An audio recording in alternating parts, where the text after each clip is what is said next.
আগামী 13 তারিখ জুলাই সনদের গণভোটকে কেন্দ্র করে সরকারি সিদ্ধান্তের দিকে আমরা তাকিয়ে আছি।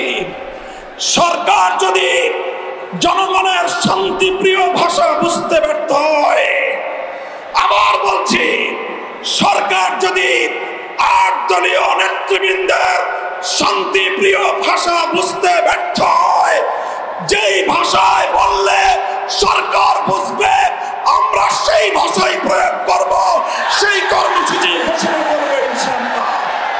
প্রস্তুত থাকবেন তো আপনারা?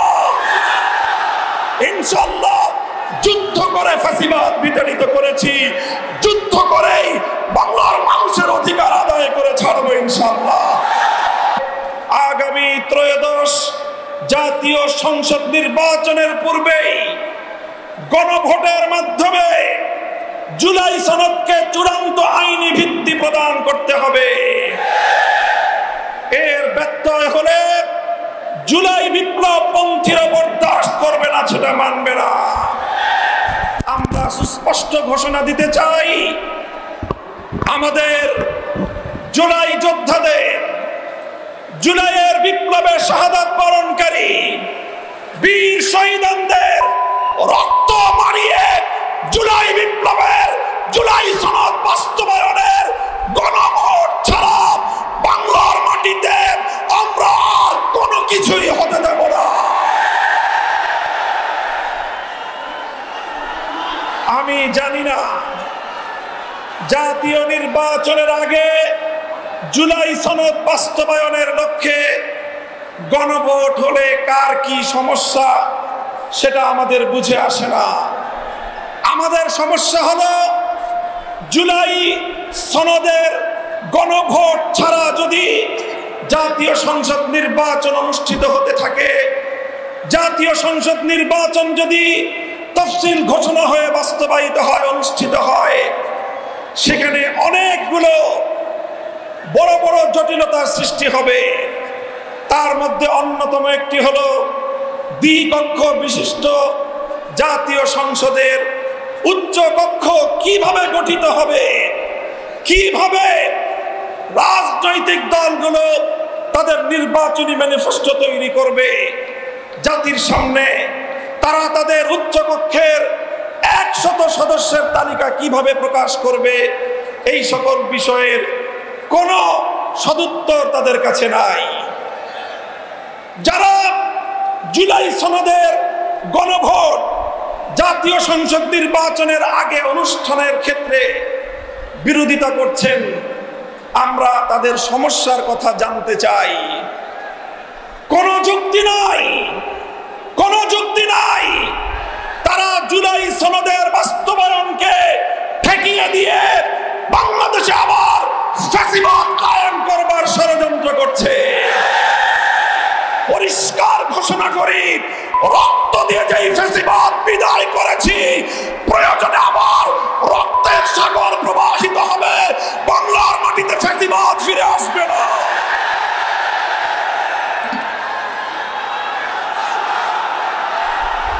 রাজনৈতিক পক্ষগুলোকে বলতে চাই, আমরা রক্ত দিয়েছি বালাকোটে, আমরা রক্ত দিয়েছি শাপলা চত্বরে, আমরা রক্ত দিয়েছি 2015 সালে, রক্ত দিয়েছি 2021 সালে, রক্ত দিয়েছি জুলাই বিপ্লবে।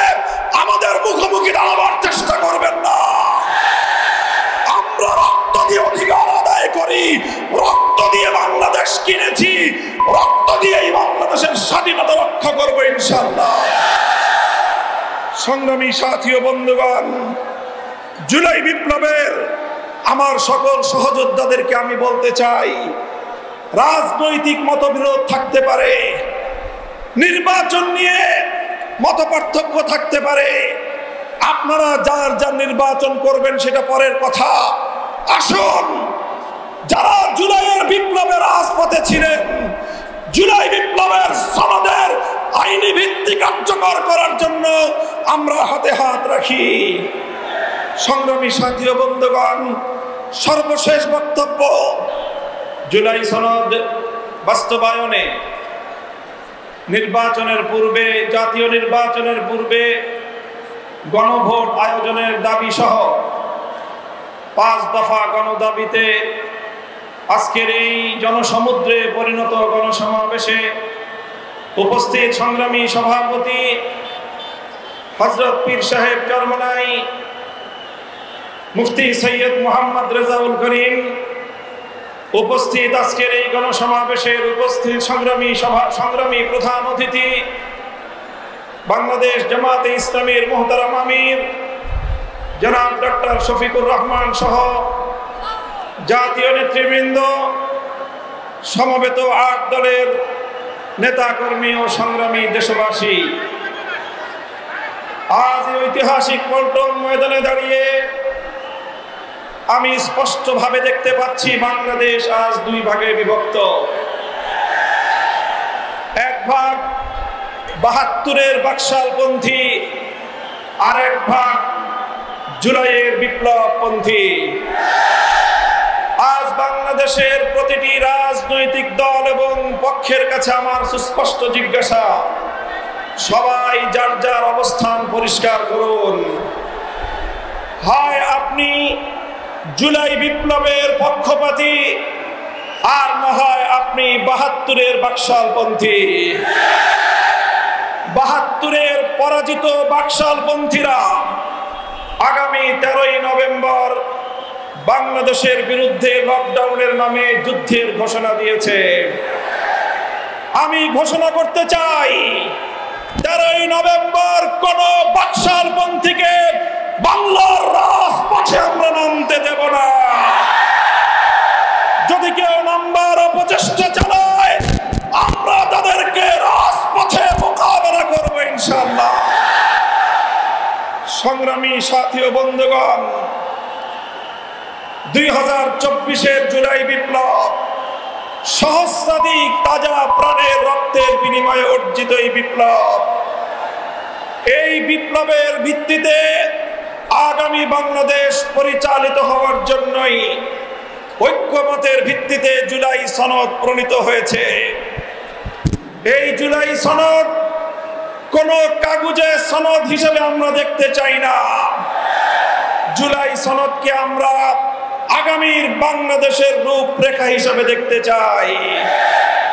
এই জন্য আমরা 8 দলের পক্ষ থেকে বলেছি, অনতিবিলম্বে জুলাই সনদকে সরকারি আদেশের মাধ্যমে এর প্রাথমিক আইনি ভিত্তি প্রদান করতে হবে।